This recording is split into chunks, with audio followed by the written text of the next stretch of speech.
This project started out as turning some resale shop boots into Disney princess boots, which I bought the stickers in the dollar store for. And in the meantime, by the time I got around to the project, my daughter decided she liked Monster High better. So I found this one seemingly could be a Monster High fake sticker that I'll probably be using somewhere, but I could not find Monster High stickers or boots, so internet to the rescue. What I like to do is search for the whatever I'm looking for, the term. Then I go click on the images button, and then you see a bunch of images together. So again, saves paper, just printing out one page to cut out. So I started cutting these out. You can use anything as a straight edge. This is a old part from a drawer that I got at a wonderful local store, the Restore. They have all recycled building products, so you don't need anything fancy. I like to do this because it's quicker, so I just kind of use my straight edge here and my knife, and I kind of cut these into lines. And the reason I'm doing this is because you'll want smaller pictures kind of for the bottom to wrap around the different curves. So once I get these cut out, and they don't have to be perfect because you'll be overlapping them, then I find it faster at this point to just kind of cut these apart. And again, if there's a little white on the edges and leave your feedback sticker, it doesn't matter. Just kind of cut these. And you don't have to watch me cut all of these, but I'll be cutting these out without you watching so you don't get too bored. And then the other thing I'll use is this Collage Podge Instant Decoupage. I chose this because it's water resistant and it's a glue sealer. Alrighty, I'm back. I've got my cutouts here to begin with. We'll see if we need to cut more. I'm going to start with this one sticker that I found that, I don't know, could blend in to kind of look Monster High-ish. Stickers, of course, would be the easier way to go, so if you happen to be doing a topic where you can get some stickers, I would recommend that. But this works too, so okay, so kind of stick that down. And again, these are just snow boots or rain boots, so they don't have to be too fancy.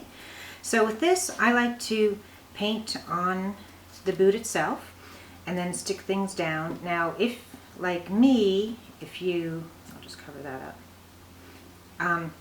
If you've used a inkjet printer, you do have to be careful, because as you brush across these pictures, they will tend to streak if you brush over them a number of times. So I like to kind of just get them stuck in places, and it doesn't have to be anything too fancy or lined up.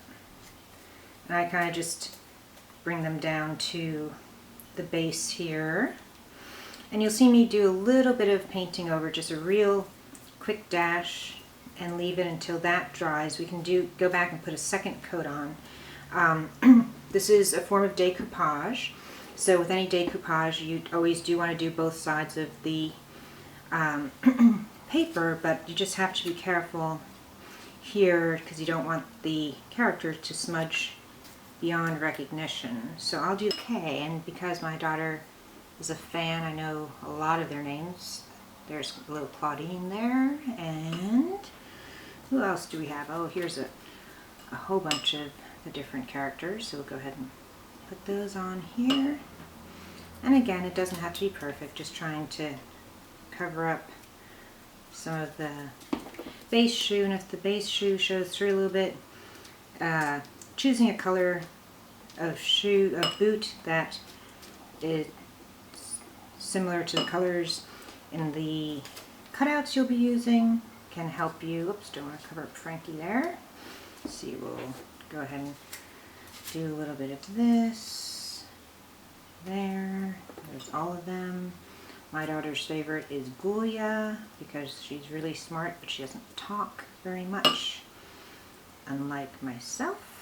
And let's see, so I'll go ahead and continue pasting these in place, and then when I get up higher, I'll show you a bit more of the different, how I'm getting things in place. Sometimes I decide I want to shush it underneath the other one. Again, and then we can always even go back with some acrylic paint if we want to color in some seams anywhere, or do some black or whatever. So this is just the first coat, and we can go back and adjust things later. Okay, so I'm getting near the end of the first kind of layer and go around, and you want to making sure that you put new wet glue on the part that you're getting ready to stick items to, and then so what I can do is let this dry and then go back later and possibly if there's some annoying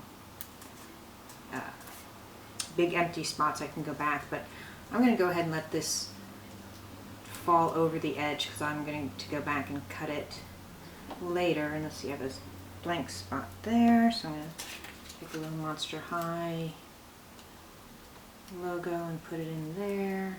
And I have a big empty spot there, so I may look and try to cut something specifically to go in that spot, because right now I've just been kind of throwing things on there. And there's another empty spot there, so kind of keeping the scissors handy. Maybe I'll put a little booyah up there. Again, my daughter's favorite. And yeah, so then I would recommend letting this at least dry overnight before going to the next step, which is we're going to finish up and then put the actual waterproof sealer on top. But already you can see from a distance that's starting to look like a Monster High boot. Alright, we'll see you tomorrow. Thank you. Bye. Hi again, we're back with the continuation of creation of our Monster High boots. Monster High rain boots. So now we've let this dry overnight. You can probably notice I'm wearing a different outfit and probably have a different hairstyle. And now what we'll do is trim the excess that might be hanging over the end. I wait until it's dry because it makes it a whole lot easier.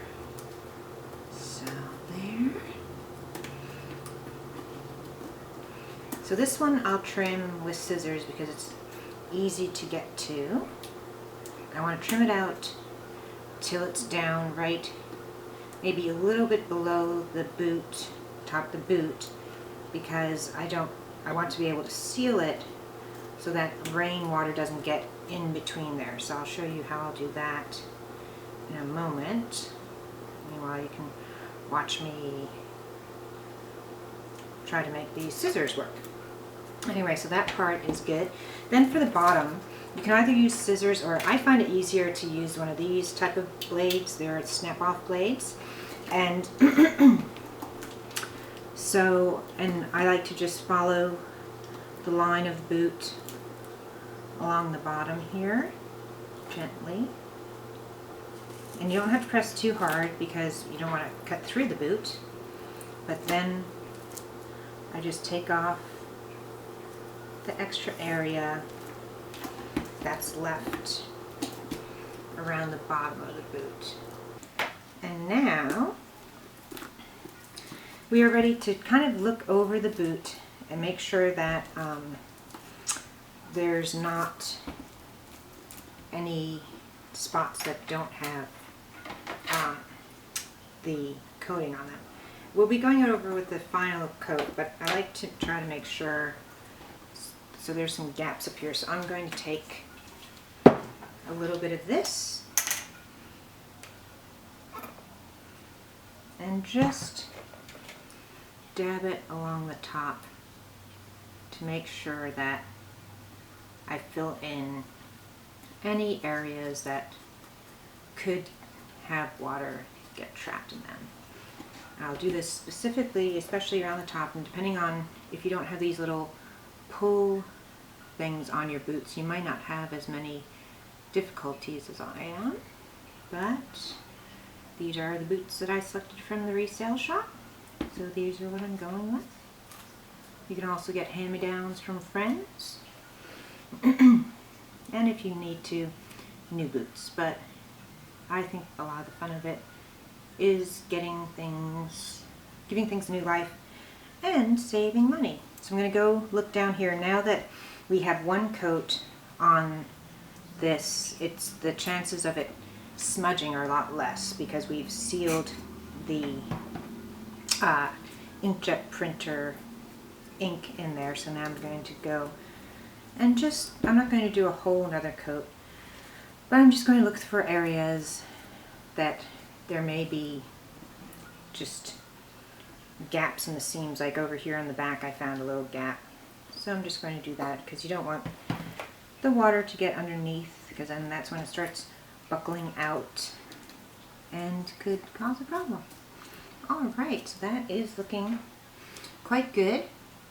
So I'm going to not cover how to use this because whatever one you get will probably have different operating instructions, but you just want to make sure you let these dry. I would let them dry overnight again because you don't want to trap any of the moisture from this stuff in there. And then go ahead and give them a really good spray outside, and then let them dry for the recommended time and depending on your weather, and then go have fun in the great outdoors.